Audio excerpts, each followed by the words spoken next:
Mycobacterium tuberculosis.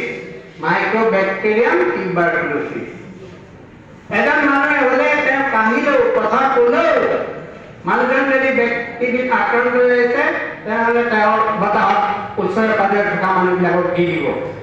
Just like কোভিডৰ নিচিনাকৈ। Covid এটা ভাইৰাছ আছিল, ই এটা বেক্টেৰিয়া।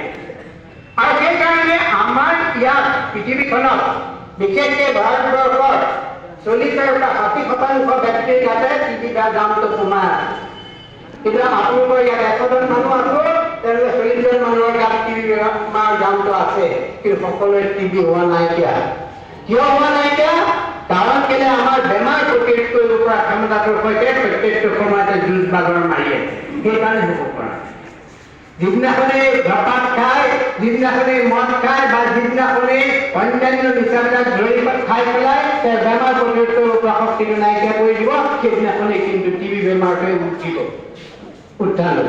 সেইকাৰণে টিবি বেমাৰৰ কাৰণে যদি কাৰোবাৰ কাহ হৈ আছে, যদি কাৰোবাৰ জ্বৰ হৈ আছে, যদি কাৰোবাৰ কাহতে তেজ ওলাইছিলে, যদি কোনোবা মানুহৰ শৰীৰৰ ওজন কমি গৈছে, শুকাই খিনাই গৈছে, থেকাৰ পৰীক্ষা কৰিব লাগে বা বুকুৰ এক্সৰে কৰিব লাগে।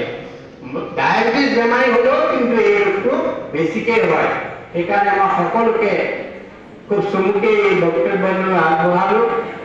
আৰু তোমালোকৰ মনত